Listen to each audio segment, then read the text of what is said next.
व्रत रहते हैं नवरात्रि के महीने में। वार में आता है अश्विन मास में, और एक आती है चैत्र में, चैत्र माह में आती है। लेकिन सबसे बड़ा महत्व ये जो चल रहा है अश्विन मास के शुक्ल पक्ष की नवरात्रि, इसका महत्व बहुत बड़ा है। इसमें हम लोग जितना विधि विधान से पूजन करेंगे, पाठ करेंगे, 9 दिन का मतलब होता है हम अपने अंदर से जितनी हमारी गंदगी है सब निकाल के बाहर कर दें। द्वेष है, एक दूसरे के प्रति द्वेष है, हम उसको देख के चल रहे हैं, हम उसका खाना देख के चल रहे हैं, हम उसका रहना देख के चल रहे हैं। ये चीज निकाल के बाहर फेंकना है। क्यों? अगर देवी को पाना है तो, देवी का आशीर्वाद चाहते हैं तो, कि इस 9 दिन में महारानी देवी हम लोगों को अपनी कृपा दृष्टि बना करके और आशीर्वाद दे करके जाए, तो उसके लिए हमें क्या करना है? हमें पहले स्वच्छ रखना है अपने मन को, माँ की पूजा करना है। चाहे वो हमारे घर में मिल जाए, चाहे वो हमको कहीं और मिल जाए, मंदिर में मिल जाए, देना चाहिए। ये जो 9 देखिए आ गई देवी तो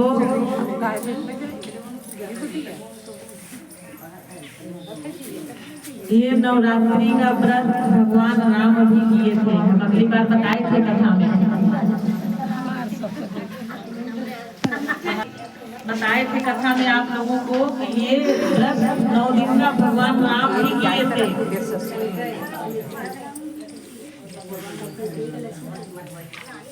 भगवान राम जब इस 9 दिन का देवी का व्रत किए थे, तब वो लंका नगरी में प्रवेश किए थे, पहुंच पाए थे वहां लंका नगरी में। 9 दिन का व्रत किए थे भगवान राम।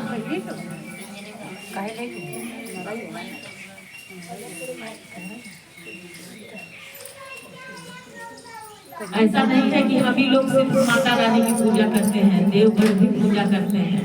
भगवान राम भी तो भगवान है, वो भी माता रानी की पूजा किए थे, 9 दिन व्रत रहे थे भगवान राम।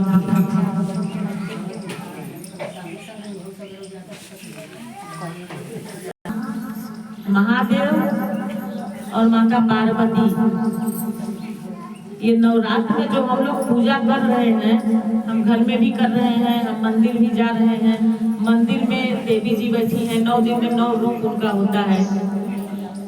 एक ही देवी का 9 दिन में 9 रूप हो जाता है, और 9 उनके हाथों में कभी घंटा रहेगा, कभी ब्रह्मचारिणी के रूप में बैठी रहेंगी, कभी माँ बन करके गोदी में बच्चा लेकर के बैठी रहेंगी, कभी काली बन करके खड़ी रहेंगी। रूप उन्हीं का एक ही है, सब माता पार्वती है। उनकी पूजा करिए भाव से, 9 दिन उनको भोग एकदम खुश रखिए। साथ में देवाधिदेव महादेव की भी पूजा करिए, क्योंकि उनका पूजा जरूरी है। महादेव जी का भी पूजा करना चाहिए, कि महादेव की अगर हम पूजा करेंगे तो माता पूजा करेंगे तो हमारे महादेव खुश रहेंगे। कहा गया है कि हम लोग कितना भी पूजा पाठ कर लें, बहुत माताओं बहनों को पूजा करने के लिए छूट हो जाता है, जाओ करो, परिवार नहीं मना करते। कितना माताओं बहनों को कहते हैं नहीं नहीं जाना है, घर में पूजा करो। कहाँ जाओगे? मंदिर जाओगी तभी पूजा करोगी, घर पे करो। और कितने घर के परिवार होते हैं, अरे मत जाओ, वहाँ जाओगी तो तुमको भूत पकड़ लेगा, प्रेत पकड़ लेगा, तुमको ठाकुर महाराज आ जाएंगे, तुम्हारे ऊपर बोलने लगेंगे। बहुत घरों में ऐसा होता है कि नहीं? सही बताइए, सब लोग से हम पूछ रहे हैं, आवाज मुंह से बोलिए, कोई मना ही नहीं है। कितने घर के परिवार कहते हैं ना, लेकिन हम लोगों को क्या चाहिए? हम लोगों को भगवान के ऊपर भरोसा करके जाना चाहिए। क्यों? अगर हमारे किस्मत में दुख लिखा है तो दुख हमको रहेगा, तो वो कटेगा कैसे? वो कैसे कटेगा? क्या जो हमारे घर के परिवार हमको मना कर रहे हैं कट जाएगा उससे? नहीं, हमें मंदिर जाना होगा, हमें मंदिर जाना होगा। मंदिर में पूजा करना होगा, देवाधिदेव महादेव के एक लोटा जल चढ़ाना होगा। मेरा दुख ऐसे नहीं कटेगा। अब ये मन में विचार ना रखिए कि हम अभी जाना शुरू किए, हमको तो 1 महीने हो गया, कुछ फर्क नहीं पड़ रहा है और हमारा तकलीफ बढ़ गया, तब छोड़ दे, मंदिर ही न जाए। नहीं, ऐसा मत सोचिए, पकड़े रहो। क्यों? भगवान के पास जाने पर एक बार भगवान कष्ट को बढ़ाता है, बहुत तकलीफ देंगे, और फिर इसके बाद जब शुरू करेंगे कम करना ना, तो फिर उनको कोई नहीं पाएगा। फिर तो भाई सोने पे सुहागा हो गया। फिर उसके घर में शुरू करेंगे देना, तो फिर जब तक जिंदा है तब तक आराम से रहेंगे, घटेगा नहीं। हमारे देव महादेव ऐसे हैं, लेकिन कहा गया है ना, अपने कर्मों का फल हमें झेलना पड़ता है। हम पिछले जन्म में क्या किए थे, क्या हमें मालूम है? नहीं मालूम है। हम इस जन्म में फिर आ गए हैं मृत्यु लोक में। हम आ तो गए मृत्यु लोक में, हम अगले जन्म में बहुत सारा पाप किए थे, जो हमको फिर इसी योनि में आना पड़ा। चाहे वो पुरुष हो चाहे वो नारी हो, इस योनि में भगवान फिर से भेजे। क्यों? उसका पाप, तू जो पाप इस जन्म में किया है उसको जा करके झेल मृत्यु लोक में। किसी को बहुत ज्यादा कष्ट हो जाता है, किसी को बिल्कुल कष्ट नहीं है, पूरा सब कुछ भरा है, किसी प्रकार का कष्ट नहीं है, लेकिन कुछ न कुछ कष्ट रहता है। बड़े से बड़े धनवान लोग हैं, पता चला उनके घर में तो बच्चे ही नहीं है, तो ये धन लेके हम क्या करेंगे? ये किस काम का? तो करने धरने वाले वही हैं हमारे महादेव जी। जैसे कहा गया है ना, तेरे बिना नहीं ले कभी अनु, लेते हैं श्वास तेरी कृपा से अनु अनु। हे गंगाधार मुनि द्वार ओंकार तू, हे गंगाधार मुनि द्वार ओंकार तू। आए शरण तिहारे बाबा तार तार तू, आए शरण तिहारे बाबा तार तार तू। आइए उनके शरण में, उनसे कहिए कि बाबा हमारी नैया को पार आपको करना है, आप पार करिए। मेरी नैया बीच भंवर में है। हमारे घर के पुरुष, हमारे पति, हमारे ससुर एक बार मना करेंगे, अरे मत जाओ मंदिर, उतना दूर जाओगी। ठीक है, मना कर रहे हैं तो उनसे कहिए कि हम जल चढ़ा करके मंदिर से घर आएंगे। आखिर हमारे पास जो दुख है वो काटे कैसे, कटेगा कैसे?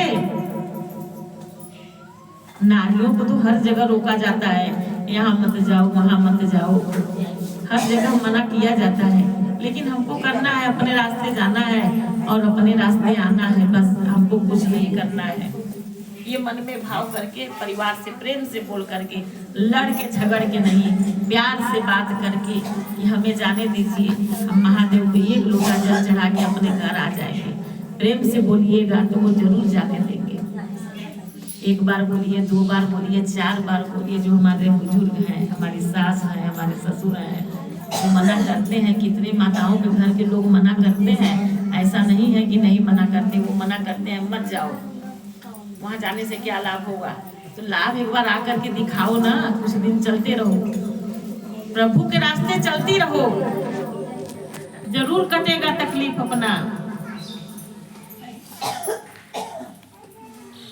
भगवान खुद ही कहते हैं कि मेरे मंदिर आने वाले को हम कभी तकलीफ में नहीं देख सकते, लेकिन जो भाव से आएगा, जिसके मन में छल कपट, एक दूसरे के प्रति द्वेष होगा, तो हजारों लोटा जल चढ़ा ले, बाबा स्वीकार नहीं करते, उसका कभी स्वीकार नहीं करते। चढ़ा लो तो चला जा रहा है, स्वीकार ही नहीं करेंगे। कुछ लोगों के अंदर अहम भावनाएं होती हैं कि हम ही है जो है, हमारे आगे कोई नहीं है। ये भी भाव, जो महादेव के भक्त हैं, ये उसको ये भाव अपने मन से निकाल देना चाहिए। वो भाव अगर हमारे अंदर रहेगा तो मेरा काम रुकता रहेगा, आगे बढ़ेगा नहीं। महादेव स्वयं कहते हैं कि हमारा भक्त एकदम सादे हिसाब से होना चाहिए। उसके अंदर अहम बिल्कुल नहीं होना चाहिए कि उसके अंदर कुछ अहमतापन आ जाए तो बाबा उसका अहम तोड़ ही डालते हैं, तोड़ते जाते हैं, बढ़ने ही नहीं देंगे उसका अहम, तोड़ते चले जाएंगे, क्योंकि बाबा को ये पसंद नहीं है। हम अपने हक की लड़ाई लड़ें, हम अपना हक खाएं, किसी दूसरे का छीन करके हमें नहीं खाना है। हम आज तो खा लेंगे दूसरे का छीन कर, और यही हमको भरना पड़ेगा 25 साल के बाद कि हम दूसरे का खाए हैं, आज हमको उसको 4 गुना करके देना पड़ रहा है, तब भी पूरा नहीं हो रहा है। बाबा उसको श्राप दे देते हैं कि तू भरता रहे अंतिम दम तक, जब तक तेरी सांसें चलेगी, कभी तू भर नहीं पाएगा, तेरी मौत हो जाएगी। गलत कर रहे हैं क्या? सही है। अपने जीवन में हम लोगों को कहे हैं सादा जीवन उच्च विचार, हमारी विचारें उच्च होनी चाहिए, बढ़िया, किसी के प्रति गलत व्यवहार नहीं होना चाहिए, अच्छा सोच होना चाहिए हमारा, तब हम अच्छे से रहेंगे, हमें कमी नहीं होगी, कुछ हमें बाबा देंगे। आज नहीं तो कल, आज नहीं तो कल बदलेंगे इन हाथों की लकीरें, अपने ही हाथों से लिखे हम अपनी तो हमें स्वयं से जागृत होना होगा। स्वयं हम जब तक अपने आप को नहीं बदलेंगे, हमें स्वयं से प्रयास करना पड़ेगा, तब हमारे अंदर का जो द्वेष है, गलत विचारें मन में आए, गलत बातें मन में चल रही है, परिवार के प्रति कपट भरा हुआ थे, मरेंगे तो लेकर के जाएंगे क्या? आदमी जब तक जीवित है लड़ता है ना, खून खराबा भी कर देता है ना। अरे हमारे एक बिकता हुआ जमीन था, उसके लिए तो पुलिस केस भी हो गया, एक दूसरे का मर्डर भी हो गया, मरते समय वो जमीन, वो ईंटा, वो दीवार हमारे कलेजे पे कोई देता है क्या? कफन में मिल गया वो तो नहीं बहुत है। तो क्यों ना हम अपने आप को भगवान को समर्पित कर दें, उनके चरणों में हम आ जाए भगवान के। ये सब माया है, रुपया पैसा धन दौलत, इसमें लोग बर्बाद हो जाते हैं। जिसके पास बहुत धन है उसके घर जा करके देखिए उसके घर के बच्चे कैसे हैं। जिसके पास बहुत धन है उसके घर के बच्चे को देखिए, और जिसके पास धन नहीं है उसके घर के बच्चे को देखिए, जमीन आसमान का अंतर मिलेगा। देखिए किसी को बुरा ना लगे, मत माता बहनों सबको बोल रहे हैं, किसी को बुरा ना लगे, क्योंकि जो हमने पढ़ा वो हमने बताया। इसीलिए अपने सोच को बदलिए। क्या बदलना है? हमें मंदिर आना है, हमें सिर्फ मरनी नहीं है, हाय पैसा नहीं। हम जब मंदिर आना शुरू करेंगे ना तो हमारा काम चलाते चलेंगे, प्रभु वो चलाते चलेंगे, नैया पार करते चलेंगे।